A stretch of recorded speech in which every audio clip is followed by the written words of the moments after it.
Next is an interesting one. Once again by Lazy Masquerade. He has both videos for like Japan and Korea, and it's the most wanted. So we're gonna watch the Japan one today.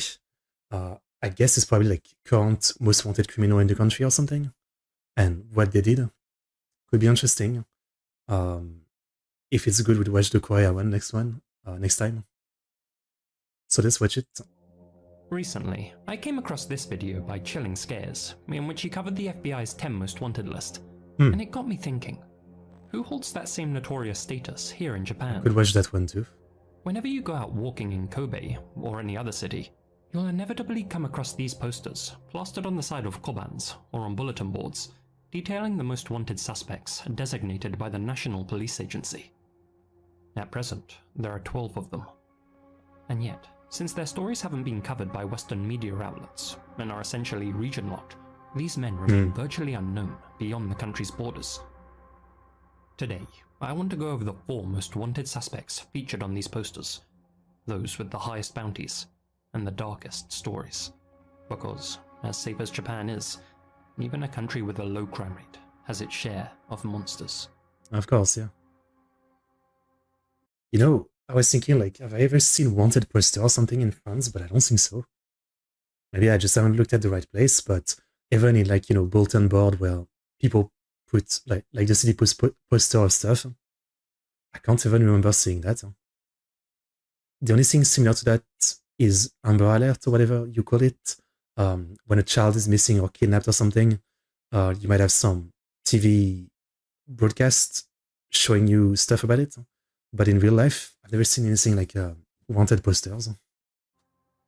Maybe we don't have that. Regardless of any potential TikTok bans, the fact is that anyone can visit any data broker's website right now and purchase their users' personal information for just a few dollars, completely legally.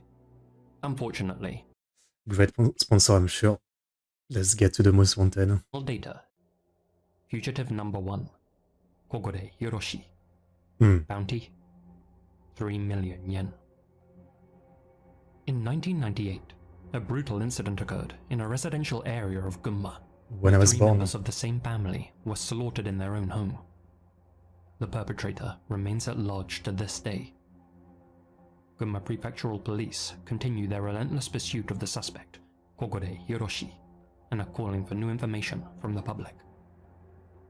At the time, 28-year-old Kogore worked as a delivery driver for a transport company. His duties included making bi-weekly deliveries to a drugstore, one staffed by an 18-year-old woman with the surname Ishii. Kogore wasn't very good at social interactions, but after encountering Ishii multiple times, he developed a one-sided crush on her. One day, Kogore was invited by a co-worker to go bowling, and Ishii happened to be there. Kogore was strangely talkative that night, unlike his usual self. When Ishii mentioned that she liked driving, Kogore eagerly responded, "Wow, what a coincidence. I love cars too." Despite his alleged love for cars, Kogore only drove a regular, unmodified vehicle, but soon after that interaction, he proudly announced that he had purchased a brand new sports car, a Nissan Silvia. Ishii found his behavior unsettling, as Kogore insisted that he had bought the car just for her. Eventually, he mustered up the courage to ask her on a date, and although she was hesitant due to their work connection, I recognize Ishii this agreed place. to meet with him, just once. However, for Ishii, the experience was a chilling one. "When we went home from dinner," she later explained, "he deliberately took me on a long detour and drove in the opposite direction of my home. It was extremely scary." Yeah. After that evening, Ishii turned down Kogore's repeated invitations for a second date, but the delivery driver had become obsessed with her. Refusing to take no for an answer, he memorized her address and began stalking her home. He would randomly call her at work and at home, and just breathe down the line, and even left notes on her car's windshield while waiting outside her workplace. But in time, it seemed the silent treatment actually worked. Kogore eventually quit his job and stopped showing up at the drugstore altogether. Ishii, of course, felt relieved, believing she was finally rid of her stalker. On January 14th, 1998, So he killed a family fight. Family home in Takasaki City, formerly Gunma Town. Upon stepping foot inside, she began to make her way upstairs. As she did, Kogure leapt out from behind the door, grabbed Ishii from behind, forced her into a room near the entrance, and held her down on the floor. "I really like you," he confessed, his breath warm and The stale, fuck is with this image? his clothes stained red. And yet, in spite of the stains, Ishii quickly noticed that Kogure had no noticeable injuries on his body.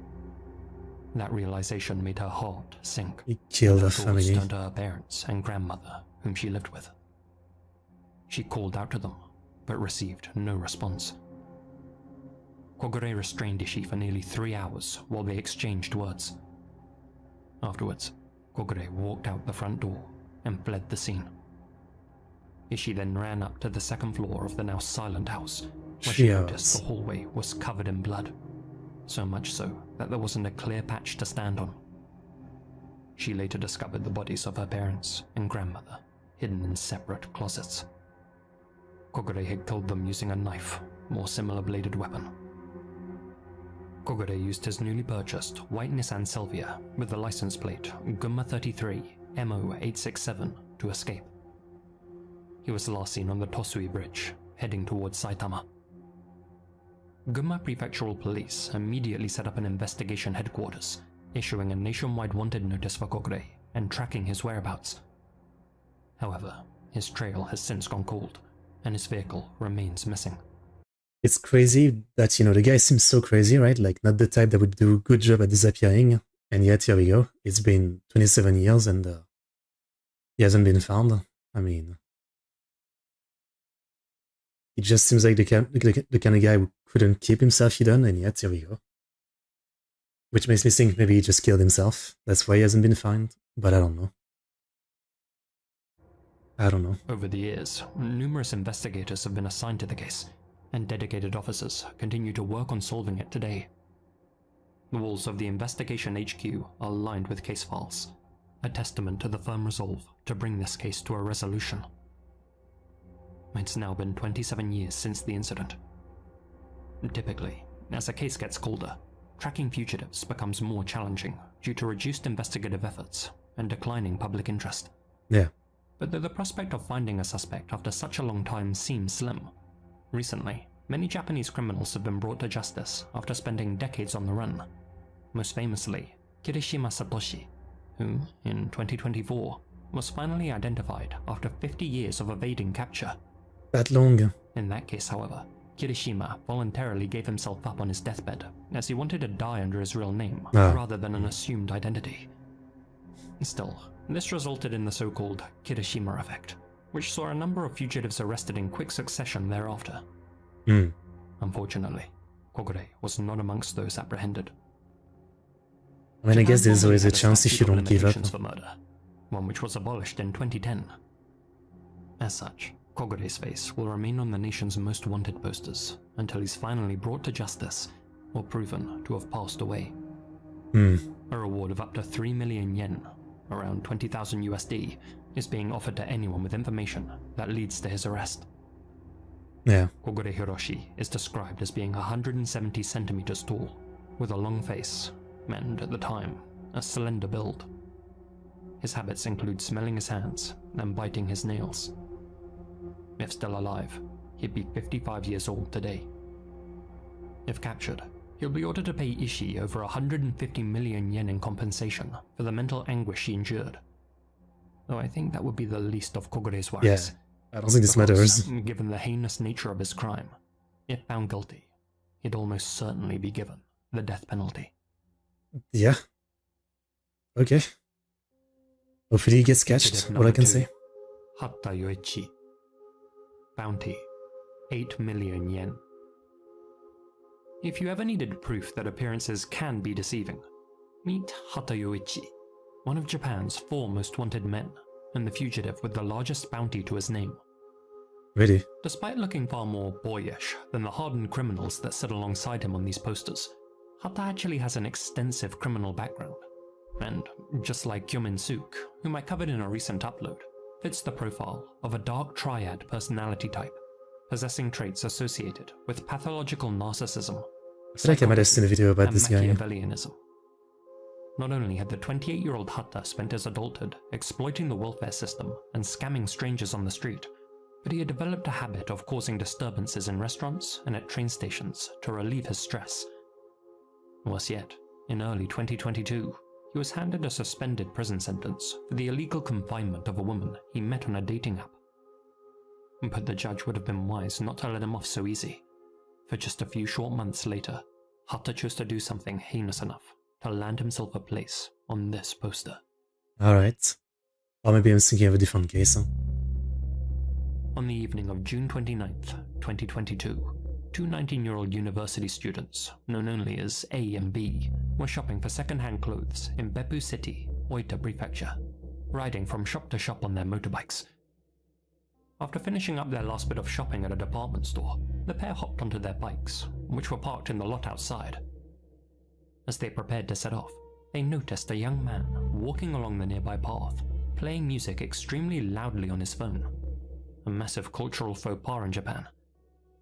That man was Hatta Yoichi. A stared at Hatta, confused and honestly a little angry that this stranger was being so disrespectful to the local residents. This made Hatta... I would say it's a massive faux pas anywhere, but I think a lot of people just don't care. Yeah, it is always annoying, like some random person playing their music in public like that. It's different than a street performer, right? But yeah, like people just playing music on their phone in public is just kind of like, I don't know what's wrong with you. Visibly angry. He pointed directly at student A and shouted, "What the hell are you looking at?" Hatta then proceeded to reprimand A for walking his motorbike out of the lot through the wrong exit.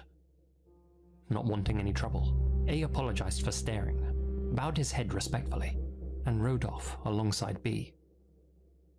The two students made their way along a prefectural road when they came to a red light approximately 370 meters from the parking lot. Oh, okay, yeah. I guess we can watch the rest now that we're so far into it, but yeah. I was pretty sure I recognized the guy's face, yeah. I've seen like another video about this one. I know what happens. It's fucked. They waited for the light to turn green, and as they did, briefly discussed the angry exchange that had occurred just 3 minutes prior. But as they sat at that red light, they heard the roar of an engine approaching from behind them. Little did they realize that Hatta had been following them in his white minicar. The last thing the two students noticed were his bright headlights bearing down on them. Hatta smashed his car into A and B at 100 kilometers an hour, sending their bikes flying. A died on impact, while B, who was grievously injured, thankfully survived. It's so fucking senseless. After striking his two victims, Hatta lost control of his car and crashed into a utility pole. He didn't report the accident, nor did he provide any medical assistance to A or B. Instead, he left his wallet, smartphone, and shoes inside the car and ran away from the scene barefoot, eventually disappearing at a yacht harbor about 2 kilometers away. His shirt was found on the concrete floor beside the seafront, though Hatta himself has never been seen or heard from since. Man. In September 2023, the National Police Agency designated Hatta as one of Japan's most wanted men, stating that he was being sought for a road traffic violation. A public reward of 3 million yen was offered to anyone who could help bring him to justice. A's family also offered an additional 5 million yen to incentivize those with information to come forward. That's why it's 8 As million. a result, hundreds of self-professed Hatta Yoichi hunters have started looking for him, hoping to claim that bounty for themselves, and at least 9,000 tips from all over the country have been reported to the authorities. There was buzz on social media. Which is why I always say, yeah, like these days, if you do something like this, it seems like so much harder to actually disappear. Like, you know, even if you go back to up to the 90s, sure, but now especially in like this age of everybody and everything having cameras and trackers and all that, and everybody, you know, on the internet having this kind of thing about, you know, trying to find criminals like this, it does seem kind of insane to actually manage to disappear, but I guess it still hasn't been found. Yeah, when security footage came to light, supposedly showing Hatta burglarizing a Nagoya City bar in late October 2024. Analysts noted that the man's facial structure, eye shape, jawline, and finger proportions all match with those of the fugitive. However, this individual was later arrested, and this was confirmed to be a case of mistaken identity. I see. As it stands, the real Hata Yoichi's whereabouts remains unknown. Since Hata was last seen heading towards the harbour, and his shirt was found at the water's edge, some suspect that he entered the sea and drowned. But experts disagree. In their minds, Hata left his shirt behind for a very different reason. You see, although the centre of Beppu City has its fair share of CCTV cameras, the area surrounding the harbour is notorious for being a dark spot. One theory, presented by fellow YouTuber Asianalysis, is that Hata removed his shirt to make himself less identifiable, and then played the part of a shirtless jogger making his way along the cameraless harbour. He then ran north along the seafront towards his home, which was conveniently situated on the coastline. Though undoubtedly a long distance to jog, Hata was in good shape and physically very fit. Alright. He obsessively worked on his physique, and once cycled 10 hours straight from Chiba to Atami. With that in mind, he may have also been able to swim some of the distance to further avoid detection. At his home, he'd have been able to change his clothes, gather some money, and make his way out of the city by train. There was little chance of him being caught during his escape plan, as believe it or not, it took the authorities. But then wouldn't they check the CCTV around his home? Or was there nothing like that around his home? 2 whole days to even visit Hata's home after the incident. Damn. That's despite the fact that they could have easily figured out who the car belonged to, just by looking at the ID in the wallet he had left behind. If you think that's grossly incompetent, then get a load of this document.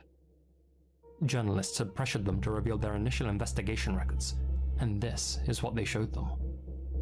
Given that literally everything is redacted, the Oita Prefectural Police clearly this isn't a meme. handled the case extremely poorly.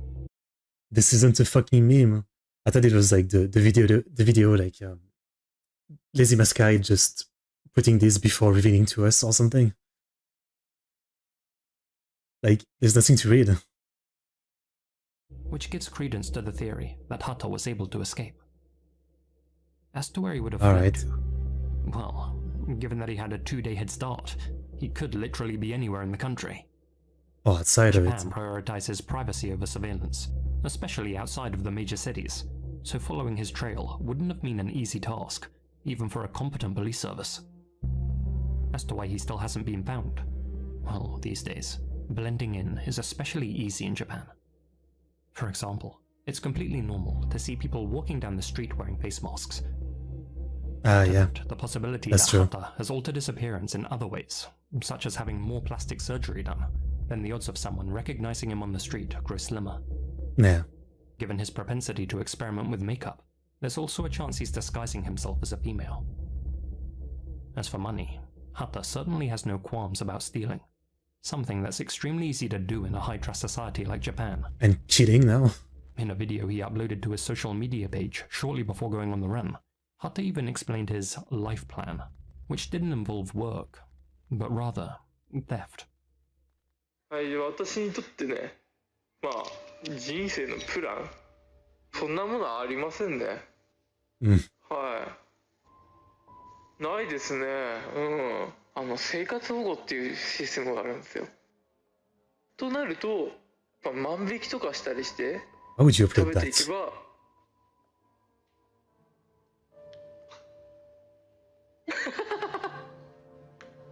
あと置き引きとかっていうトイレに行くときに人が荷物を置いてきますよね。それをバレないようにいただくという。するとただで物が手に入るんですね。Insane people.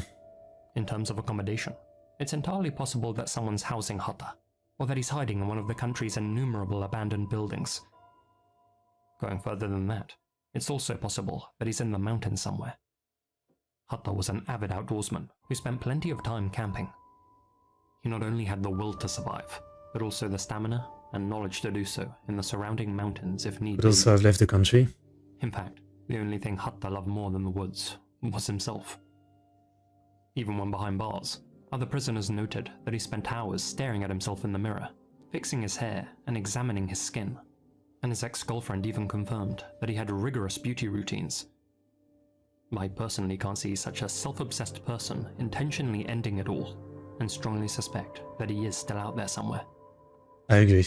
I totally agree. The mother of the deceased student, A, later told the media, "With the help of many people, our family is trying to get back on our feet and move forward one step at a time.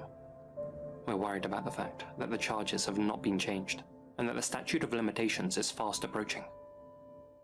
Indeed, Hatta is still not listed as being wanted for anything more serious than a road traffic Really? I was gonna say, like, what do you mean? So they're not hunting him for murder? violation, leaving many people wondering why. The statute of limitations for a road traffic violation is 7 years. If his charges aren't changed, then Hatta will be able to eventually come out of hiding and face no repercussions for his actions. Hatta's own grandfather has since told reporters, "When the statute of limitations expires, I'll welcome him back warmly." What the I'd fuck? like to say that Hatta's current traffic violation charge is some sort of police tactic, a way for them to stop him from doing something drastic before they catch him. What am I looking In at? reality, it's simply because, in their own words, they can't be sure that Hatta intended to kill anyone when he plowed into his victims. A's guess- father takes umbrage with that, arguing that this is a clear case of murder in which Hatta used his vehicle as a deadly weapon. Almost everyone but the Oita Prefectural Police agree. As if to confirm that the young killer knew exactly what he was doing, while in prison awaiting trial for his illegal confinement charge, Hatta was overheard speaking with a member of the Japanese criminal underworld. Hatta reportedly asked the gangster how best to deal with an argument, and the gangster replied, "If you want to kill them, it's best to just drive into them with your car. That way, it'll be seen as an accident, and you'll only be charged with a traffic violation." It seems Hatta Alright. was acting on his advice. Victim A's family have rigorously campaigned to have Hatta's charges upgraded to murder. But as of right now, the Oita Prefectural Police have refused to make that amendment. In the minds of some, that's because they want to wait out the current statute of limitations. That way, they can remove Hatta's face, and simultaneously, their name, from the national wanted posters. After all, this notice being plastered across every city is a constant reminder of Oita PD's embarrassing failures. Could they Maybe be that's what it reluctant to is. upgrade Hatta's charge in the hopes that this case quietly fades from people's memories, taking with it the reputational damage they've suffered? If their lack of remorse for their repeated mistakes and their guarded responses during interviews are anything to go by, I personally wouldn't put such a tactic past them. 初動捜査のミスです。その点はちょっとコメントを控えさせていただきます。どうして控えるんですか。私が答えるちょっと立場にないということで。To combat that, Well. a group called the Beppu Wish Foundation has been established with the goal of raising awareness about Hato Yuichi's actions and the Oita police's failings. I urge you to follow them on social media and help make sure that this case doesn't fade away. Victor May's dream was to one day visit all 47 prefectures in Japan with his best friend. At the time of his death, the pair had managed to see 20 of them. To honor A's memory, his friend has since visited the remaining 27 prefectures. I remember that. He Yeah. bought souvenirs in each of them and gifted them to A's family. Along the way, he That's a continuously good friend. sent line messages to A's number, updating him about their journey. Those messages will forever remain unread. Yeah, I had seen something about this case before, but not that in depth, I think. Like, all the case, all I can say is a pretty gets fucking cut. Seriously. Terrible. Terrible. Fugitive number 3. Mitate Shinichi. Bounty. 6 million yen.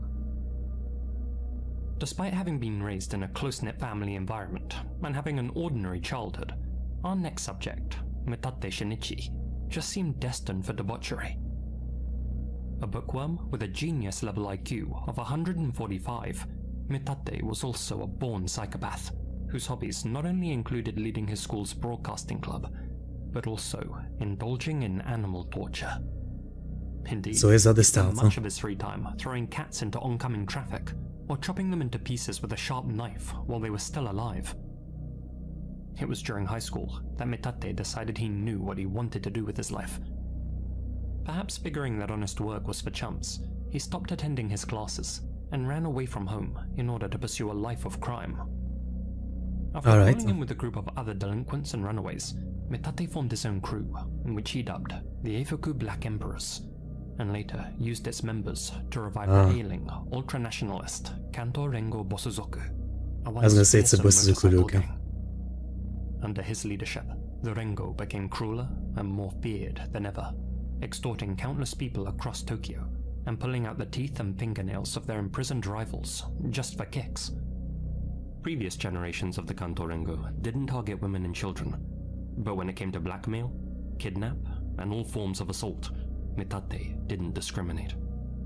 Given that he regularly beat his opponents to the brink of death, Metate Shinichi earned himself a nickname, the Prince of Cruelty. Living up to his title, Metate enjoyed a royal lifestyle, spending his free time at a luxury apartment, which he shared with his German trophy wife and daughter. In March 2008, a member of the Kanto Rengo, Kanemura Takehiro, was savagely beaten to death in Nishi Shinjuku. Prior to the incident, Kanemura had been having trouble with two Kansai-based gangsters called the Kimura brothers. Angered that one of his own had been slain, Metate vowed revenge against both Kojiro and Taichiro Kimura, and his opportunity seemingly came on Sunday, September 2nd, 2012. They were much more a gang than just Bosuzoku. I mean, Bosuzoku were a gang, right? But by the 2000s, the cops had cracked down so much on them that I think they weren't a thing anymore, right? So in the end, they were more like, they weren't actually Yakuza, but more like the Yakuza, basically. In the early hours, is what I'm getting. Word reached Metate that one of the Kimura brothers was in Studio Flower, a club in the infamous nightlife district of Roppongi. At precisely 3:43 a.m., Metate and 11 of his henchmen made their way to the venue. After donning their balaclavas, the group entered the club, metal baseball bats in hand. They found their target sitting in the VIP area and savagely beat him to death in front of his friends. However, this turned out to be a case of mistaken identity. The victim was 31-year-old Ryosuke Fujimoto, a man with no links to organized crime and no connection to the Kimura brothers. Great. Following the incident, 18 members of the Kanto Rengo were rounded up and arrested in connection with the slaying. Metate, however, was able to evade the law thanks to the help of one of his mistresses, a cabaret hostess known only as M-chan. M-chan was able to organize hideouts for Metate in Owaki City, Shinjuku, and Hachioji. You see, Metate is said to possess a serpent-like charisma, which he uses to get others, particularly women, to do his bidding. As stated by one of his former associates, "There's something I've always noticed when I look at the women Metate has dated up until now. After about a year of dating, they develop the same reptilian, emotionless, dry look in their eyes as Metate." Thanks both to the help of M-chan and a sizable cash injection from his fellow gang members, the cruel prince was able to ditch his family and escape justice. To this day, almost 13 years on, he's yet to be apprehended. There's strong evidence that he was able to make his way to the Philippines 1 week after going on the run, and it's believed he went into hiding on a remote island there. Yeah, most of this case, I assume he went overseas. According to Shibata Daisuke, a former top executive of the Kanto Rengo, quote, "Metate is a man with a quick and sharp mind. He is well prepared and ready for everything he does. Not only is he intelligent, but even when he does..." Until they do something as stupid as going bunch of dudes with bats into a club, not checking for cameras, and then they beat the wrong fucking guy. I'm sure they were very prepared. As violent acts, he's merciless and thorough. He also has a lot of money. If he's in the Philippines now, he'll have enough to last a lifetime. That being said, proof exists that Metate has made at least one secret trip back to Japan, having entered the country via a Thai sea route in 2013. He made this trip, ostensibly, to collect some hidden savings. According to people who met Metate Shinichi during that trip, he had long hair and a beard, and looked like a completely different person. It's strongly suspected that he's had plastic surgery to alter his face too. In 2024, detectives investigated a condo in Manila Bay where they believe Metate had been living under a false name, but found it to be abandoned. It's likely he chose that area due to the high density of Japanese restaurants, Japanese expats, and casinos, but ditched it when he realized his cover had been blown. Though many think it would be foolish for Matate to return to his home country, those who've been in contact with him have said that he finds life in Southeast Asia a drag. And according to officials, it's entirely possible that Matate is already back in Japan and in hiding. He's likely to be in Tokyo, Everything is possible. Shizuoka, Saitama, or Miyagi. As well as preferring life in Japan, others have speculated that he may have returned to seek revenge on the Komura brothers, who are currently incarcerated on unrelated charges, but who will soon be released. Okay. The Japanese National Police Agency is offering 3 million yen for information that leads to Metate's capture, an amount that'll be matched by a private entity personally interested in seeing him behind bars. Family, I assume. Alright. This is a very, like, Yakuza plot, Yakuza games. Fugitive And the fact that number they 4, killed the wrong guy too. Obara Katsuyuki. Bounty, 3 million yen. This one's a real rabbit hole. I've saved it for last, because although it's the most interesting entry, it's also the hardest to follow, so you may want to lock in, so to speak. I'm always I'll try locked and in. streamline things as much as possible. With that said, it was June 28th, 2008, and 17-year-old Sato Kozue was spending time at home with her live-in partner in Kurihara City when she received a call from her best friend's boyfriend, a 28-year-old man named Obara Katsuyuki. "Hey," came his voice through the other end of the line. "I need to talk to you about getting back together with my ex." Sato then left the house at 10:20 p.m. Before stepping out, she jokingly told her partner, "My friend's boyfriend needs relationship advice. They must have had a fight. I might be killed. If I am, I'll call you, okay?" That's a weird thing to say though. Sato was last seen at a 7-Eleven convenience store in Tome City, Miyagi Prefecture, captured on security camera footage at 10:43 p.m. For 17 minutes, she stood alone in the store's magazine section, reading a book. That was the last time Sato Kozue was seen alive. Alright. In the early hours of June 29th, Obara Katsuyuki was seen at a self-service gas station in Morioka City, Iwate Prefecture. He was alone and had a white cloth wrapped around his right hand. At 9:30 a.m., Obara visited his younger brother's house in Iwate Prefecture. His brother and sister-in-law noticed that his right hand was badly injured, and he struggled to use chopsticks during breakfast.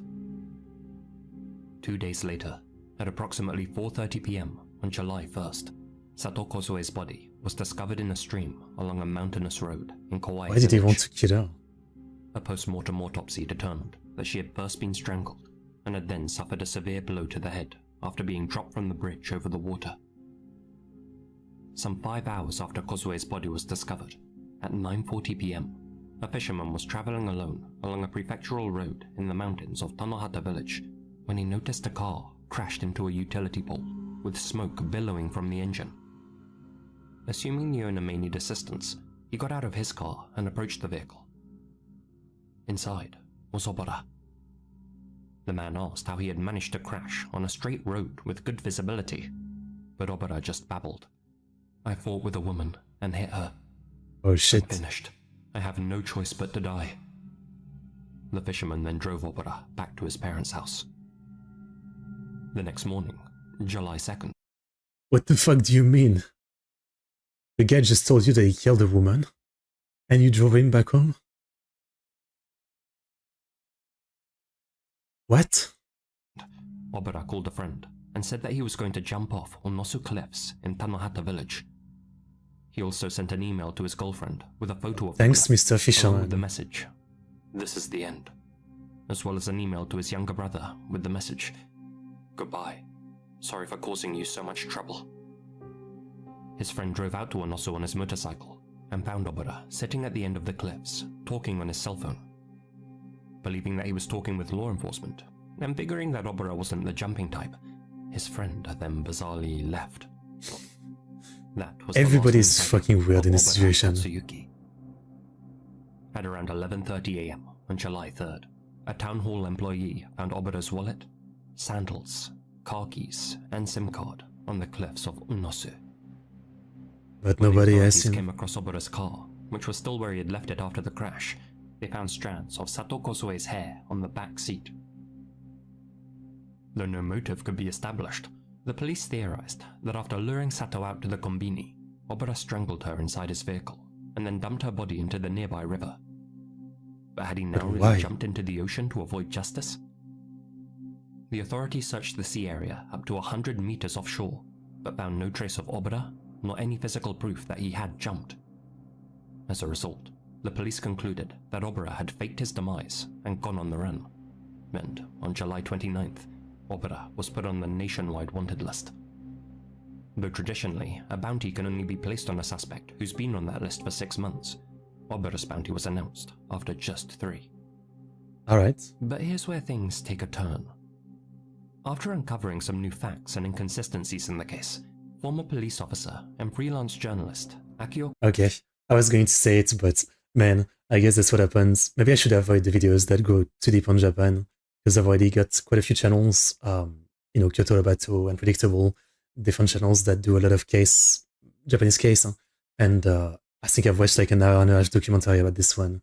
The more we were advancing, the more I was like, yeah, I know this one. Especially this next part with the journalist.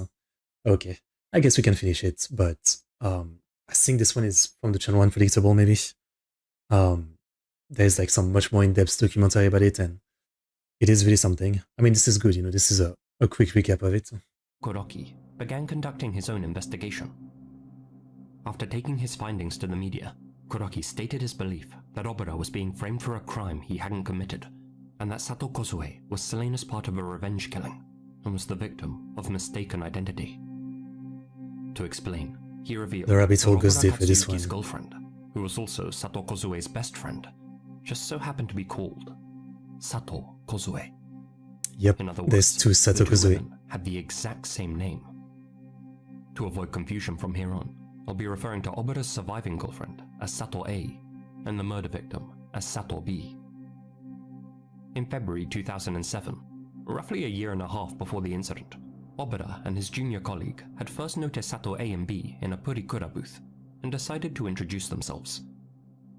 Even though Sato A was only 16 at the time and Obura was 27, they began dating. That's a crime in and of itself in many countries. To say Obura wasn't an angel is putting things lightly. He could more accurately be described as a piece of trash. To prove my point, he had previously been married and had a child, but had separated from his wife after he physically struck her. And that violence would carry over to his relationship with Sato A.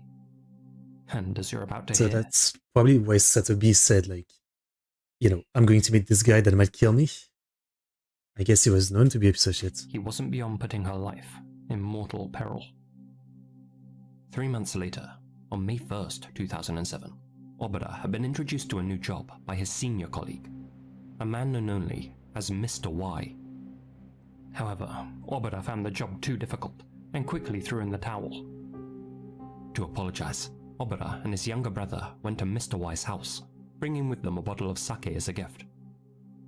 After inviting them inside, Mr. Y suddenly turned cold and told Obura, "You've smeared mud on my face. Pay me 1.2 million yen as compensation for this inconvenience. If you can't pay, leave your finger behind." Mr. Y then threatened Obura by placing a katana in his mouth and forcing him to sign an IOU. Y then said, "Write down a guarantor.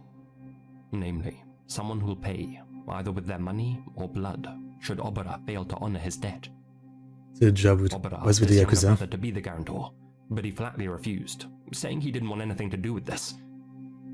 As such, he instead wrote down Sato A's name and cell phone number.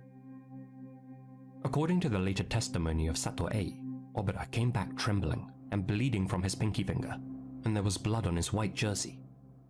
He explained how Mr. Y had threatened him with a katana, but failed to mention how he had used her as his guarantor. Together, Sato A and Obura went to their local koban and filed a complaint against Mr. Y. Unable to pay off his debt, and fearing that the police wouldn't protect him, Obara went on the run for about a year. While in hiding, he happened to search his name on the internet and discovered that Mr. Y was searching for him. Under the username, the Yakuza, Y was posting photos of Obara's face to online message boards and forums, offering a cash reward to anyone who knew where he was.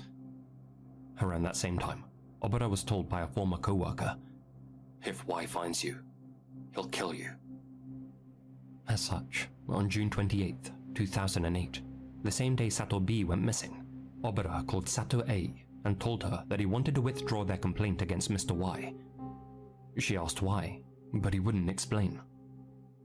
By this point, Sato A had long been fed up with Obara's antics and angry outbursts, and so she decided to break up with him. Obara had almost no money and less than half a tank of gas in his car, and so was unable to drive to her home. Instead, he persistently contacted her by phone and email, saying, "I really want to withdraw that complaint, but we filed it together, so I can't do that unless you're with me." When Sato A refused to respond to Obara's calls, he contacted Sato B. With all this new information having been revealed to the public by the freelance journalist Koroki, the police then stated their belief that Obara must have killed Sato B to clear his debt with Mr. Y. But is that how it works? I mean, how would Mr. Y be happy with someone being killed and him not getting any money? That's not how it works. It seems that according to their deal, by slaying his guarantor, Obara's debt would have been erased. And since both his girlfriend that and makes her best zero friend sense. shared the exact same name, Mr. Y would have had no idea he had substituted Sato B for Sato A. But here's where things take another turn. Obara clearly wasn't the nicest guy in the world, but was he a killer? Well, a sizable number of people following this mystery online don't think so, and instead believe that he was the victim of a cover-up.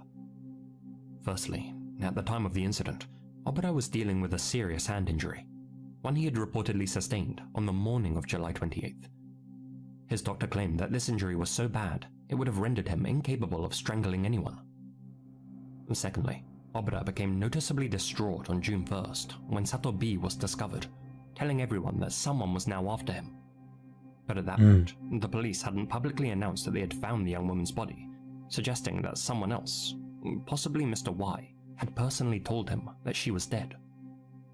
Thirdly, Obara's father told reporters that his son was being blackmailed for 1.2 million yen by Mr. Y, and that a complaint had been filed with the police, but the authorities denied ever receiving such a report.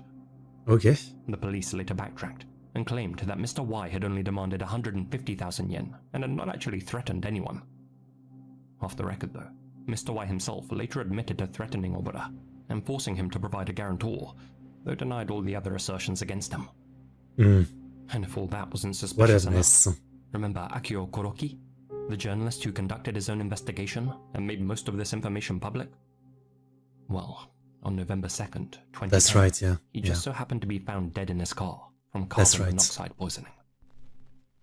With all that in mind, a plausible scenario is that the real culprit, Mr. Y, blackmailed Obara as we established, and then threatened to kill his girlfriend if he didn't withdraw his police report.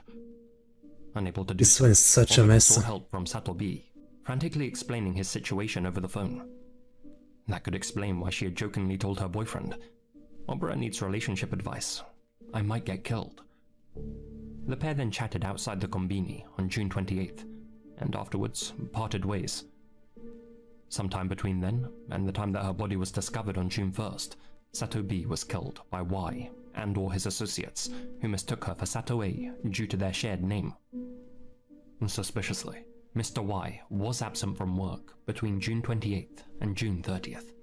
There's so many things that connect. If the Awate prefectural police had It's taken crazy. Obara and Sato A's victim report seriously, they may have actually been able to prevent Sato B's slaying. However, they failed to look into Mr. Y. If that were to come to light, it would be a huge blow to their reputation.